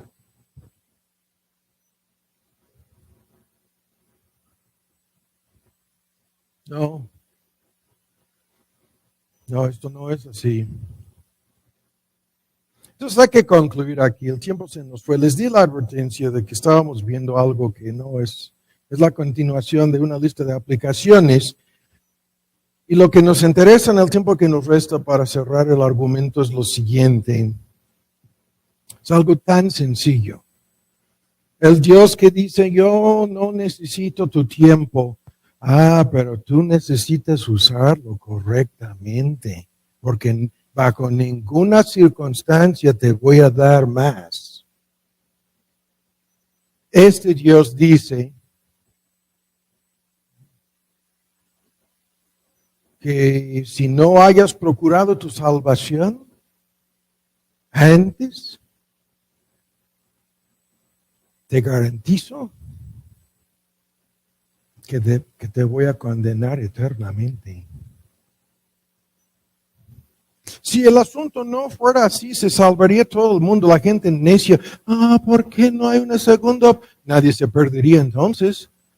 Con una segunda oportunidad, ¿quién no se salvaría? ¿Alguien? No, este libro dice que hay un camino ancho que lleva a la perdición de la boca de Cristo, muchos, muchos. Y la contraparte, hay un camino angosto, una puerta enorme, gigantesca y una pequeña puerta, ¿no? En el Sermón del Monte estoy mal citando el lenguaje, pero el punto es muchos y pocos. Entrar por la puerta estrecha, porque ancha es la puerta, espacioso el camino que lleva a la perdición, y muchos son los que entran por ella. Estrecha la puerta, angosto el camino que lleva a la vida, y pocos son los que la hallan. Y los debates teológicos aquí sobre la mesa es una pérdida de tiempo. Es increíble. En la época de Spurgeon, no, se terminaron estos debates. Hasta la época de Spurgeon, estamos hablando de 150, 130 años para atrás. Alegaban que habría más gente en el cielo que en el infierno. Por favor. ¿Cómo? Acabamos de leerlo. A mí no me importa, por más que respetamos y damos mil gracias a Dios por Spurgeon. Estaban equivocados Spurgeon, los puritanos, los reformadores y todos los demás. Hasta el día de hoy hay personas argumentando lo contrario. Están equivocados. La palabra de Dios dice pocos son los que se salvan y la mayoría se pierden. Claro, la historia explica la confusión. En aquel entonces, la época, vamos a decir hasta 1900, ¿no? Y pico, más de la mitad de la población del mundo falleció en su infancia. Recién nacidos, la mayoría. Increíble, ¿no? En una familia era común, a veces 30 o 40 o 50% de los recién nacidos morían. En otras familias, la mayoría. Estas familias, ¿no? Algunos, Owen, creo que, ¿cuánto? 12, y tan solo uno sobrevive, y otros ejemplos. Entonces decían, no, el 50% falleció en su infancia, y otro 25 o 30 en épocas de avivamiento, más fueron convertidos como personas adultas en esas naciones. Y decían, no, ya son la mayoría, así de fácil. Hasta que los índices de mortandad infantil bajaron a casi nada en el siglo XIX, XX y XXI. Y la población del mundo disparó a cantidades no imaginables en aquel entonces. Y ahora, ¿no? Olvídense de los 50% muertos recién nacidos. La teoría es que van al cielo, sin discutir eso. Eso no es nuestro tema, es una ilustración de lo que estoy diciendo aquí, de cómo tantos grupos quieren decirnos que se van a salvar casi todos. No. Por más que quisiéramos, quizás que sí. ¿Cómo lo estoy diciendo? Quizás que sí. La respuesta es que no. Y hay que terminar. Y para terminar, ahora vamos a esto. La conclusión lógica de esto es lo siguiente. El Dios que no nos necesita nos ha dado el tremendo privilegio de administrar muchos recursos. En la lista de recursos está el tiempo. Todas tus responsabilidades, si eres creyente, se tienen que cumplir en el tiempo. Todos tus talentos, ¿no? Tienen que ser usados ahora. Sí. Ahora. Y en la parábola de Mateo 25, después de mucho tiempo, vino el Señor de aquellos siervos y hizo cuentas con ellos sobre el uso de sus talentos. Y así lo pinta Dios después de mucho tiempo, dice. Vino y hizo cuentas con ellos.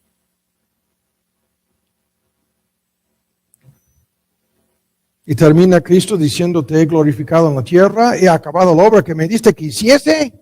En Juan 17 su testimonio. De la misma manera, de la boca de Pablo, he peleado la buena batalla de la fe. He acabado la obra, la carrera. Incluso hay términos técnicos en su argumento en donde describe su vida como una carrera, como un maratón, es la palabra técnica. Y murió relativamente joven Pablo.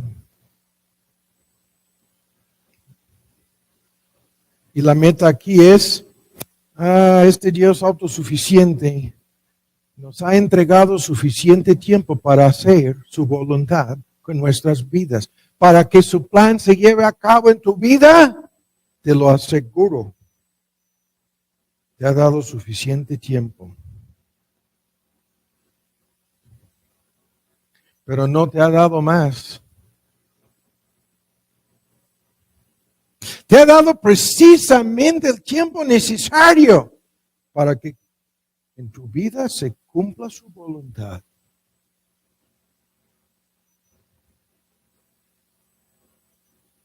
Y así termina el argumento. La pregunta entonces es, ¿hasta cuál punto estamos tomando en serio esta realidad?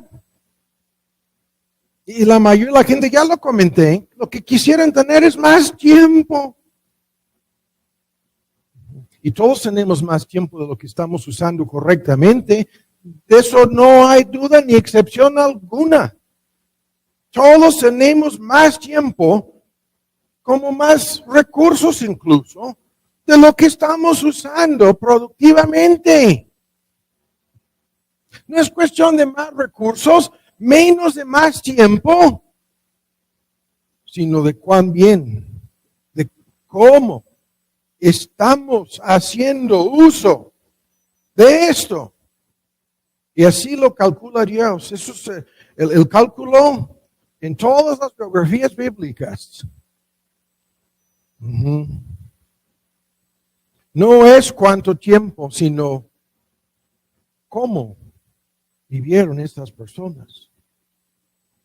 ¿Cuánto tiempo? Nunca, nunca. Eso nunca es el punto. Sino qué es lo que hicieron con ese tiempo. Y todos los que quieren más tiempo, pero no lo están usando correctamente, son como aquellos niños que, te dio para tu pasaje, te dio para el lunch, te dio para los gastos en la escuela y al segundo o tercer día quieres más. Y tu papá te dice, ¿qué hiciste con ese dinero? Hasta que me lo explicas, no te voy a dar más. Y todos los que están malgastando su tiempo, Dios no pide explicaciones, ni negociaciones, ni nada por el estilo. Dios dice, no te voy a dar más. Y como lo vimos al principio, si malgastamos nuestros recursos y nuestro tiempo, estamos malgastando nuestras vidas. Y la fórmula del tiempo es vida distribuida con medida para que trabajemos. La fórmula teológica técnica de Juan 9. ¿Y quién está presente el día de hoy y que se puede levantar y decir, yo estoy haciendo la fórmula en Efesios de comprar, de hacer el mayor uso de una cantidad de dinero en el mercado, redimir el tiempo, comprar el tiempo, hacer el máximo uso del tiempo? Es lo que tratamos de hacer los domingos y la gente dice, estamos agotados y se alargó el sermón. ¿Hay algo más importante en que pudiéramos ocuparnos el domingo? No, estamos aprovechando el tiempo. Porque el tiempo tiene más valor que cualquier otro aspecto de nuestras vidas en este contexto del argumento. Vale más que todo el dinero en el mundo. Tiene que ser gastado, usado más cuidadosamente que el dinero.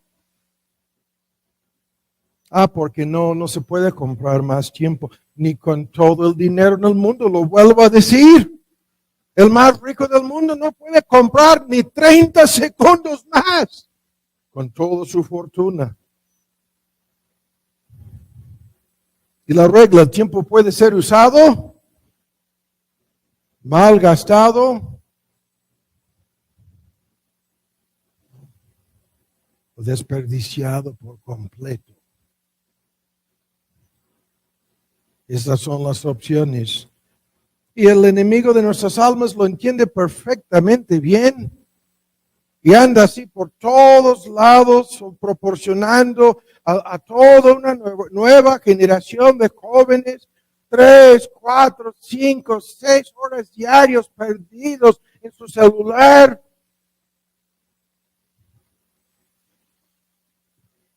Y yo no estoy hablando de los que están leyendo sermones o escuchando mensajes o buscando información que pueda servir. No, yo estoy hablando de un desperdicio completo del tiempo.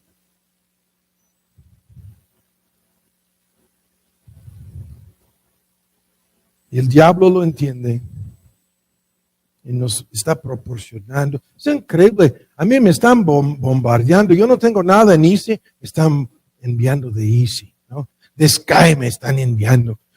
Y la lista aquí es interminable. Hasta yo no sé quién vendió los datos de mi celular. Y lo que quieren es los de Netflix y los de... Me están bombardeando. Hasta traigo mi celular apagado casi todo el día en relación con los que pueden bombardearme.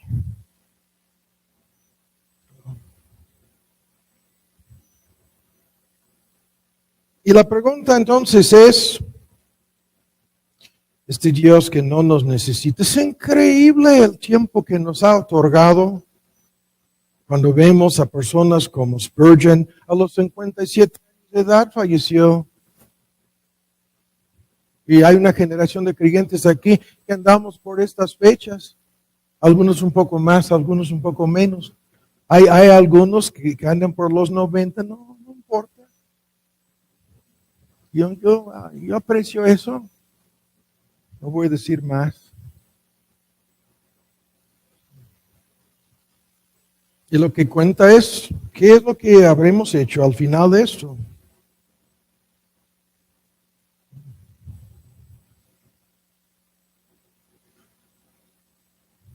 Dios sabe. Y uno de los, este asunto de lo que hubiera sido, ¿no? Es un gran tema de controversia interminable, que nunca tiene nada que ver con la muerte de ninguna persona. No, esto de que si hubiéramos hecho tal o cual, o si hubieran llegado la ambulancia, los primeros auxilios, bomberos, o la policía, no habría sucedido el fallecimiento no, nada de esto es cierto, esto nunca es así, por lo que estamos diciendo. Hay un tiempo, y el Eclesiastés 3 que hemos narrado 1000 veces, en donde toda tu vida está retratada en tu biografía. Comienza con tiempo de nacer y tiempo de morir. Y la palabra técnica ahí es tiempo específico, la fecha, la hora, el momento de tu nacimiento, y la hora, y la fecha, y el momento de tu muerte. Y en lo que hubiera sido, no entra en ningún caso. A menos que quieras borrar a Dios y vivir en un mundo de casualidad, suerte o muertes accidentales. Pero termino diciéndolo.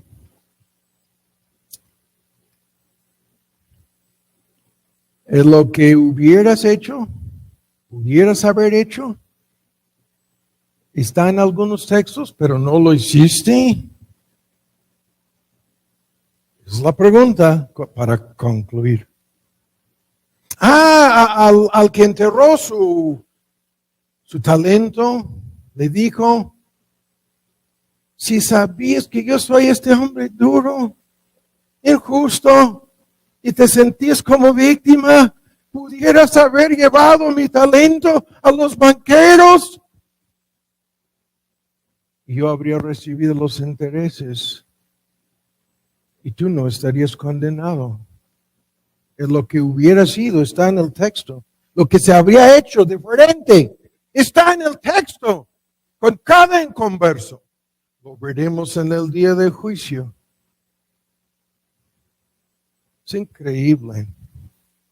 No voy a narrar estos ejemplos de personas que vienen, escuchan una sola prédica, un solo sermón evangelístico y en menos de 24 horas pasan a la eternidad.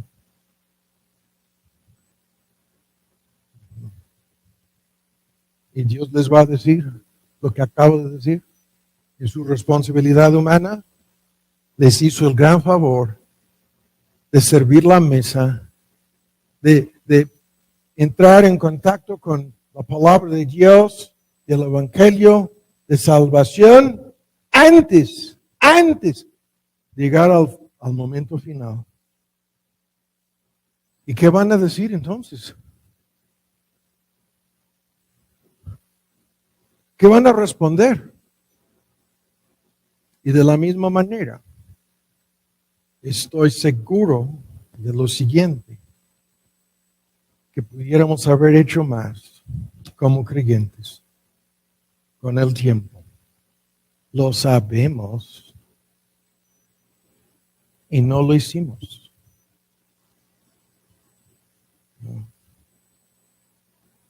He vivido lo suficiente, no a los 90. Perdónenme, algunos no voy a decir más. Están esperando que sea, no voy a decir más. Para ver la vida de tantas personas, ¿no? Les aseguro de que la lista a lo largo y ancho del centro hasta Yucatán, la lista de hermanos muertos en la pandemia, les aseguro que ninguno de ellos pensaba que se les estaba acabando el tiempo. Pero así sucedió. Y si hubieran sabido, ¿qué habrían hecho diferente? Esa es la gran pregunta, ¿no? Esa es la gran bendición de Dios con una muerte anunciada por X enfermedad. Les está dando, la mesa está así, más que servida. Tú vas a partir dentro de un lapso de tiempo. ¿Cómo vas a ocupar ese tiempo antes de partir, creyente? Pero son contados esos casos. La mayoría son lo que acabo de decir con la pandemia. Hermanos, médicos.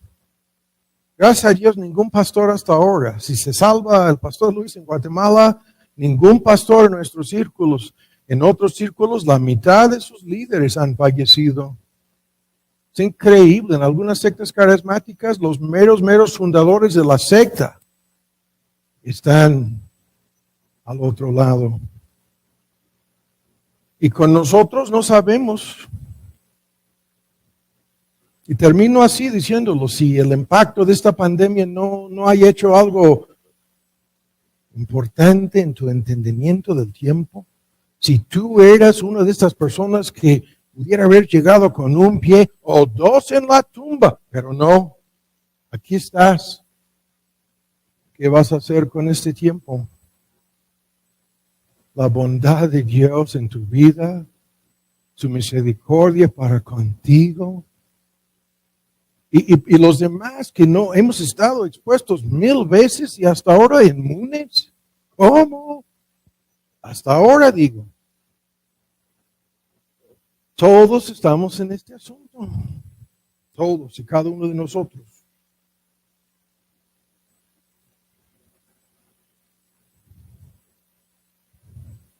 En las manos del Dios que no nos necesita. Pero nosotros le necesitamos a Él. Padre, damos muchas gracias por el tiempo, por la paciencia de los oyentes, por habernos permitido alargar el tema. Y te pedimos por las aplicaciones que tan solo tú puedes hacer en la vida de cada persona presente. Ayúdanos a depender al 100% del único, verdadero, autosuficiente, autoexistente Dios, por medio de su Hijo Cristo, acercarnos a Él, creyendo en el perdón del pecado, en la justificación, el boleto al cielo, por lo que Él sufrió y logró en la cruz del Calvario a favor de cada creyente. Te pedimos por el resto de nuestras vidas, algo tan desconocido,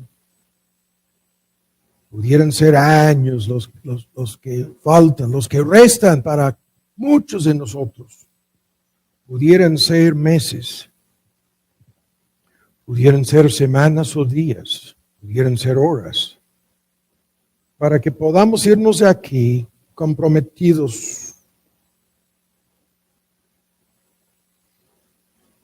a servirte con nuestros corazones, entregándonos nuevamente a Cristo, reconociéndole como nuestro Señor y Salvador. Y por algunos que no te conocen, que has traído para escuchar de esto,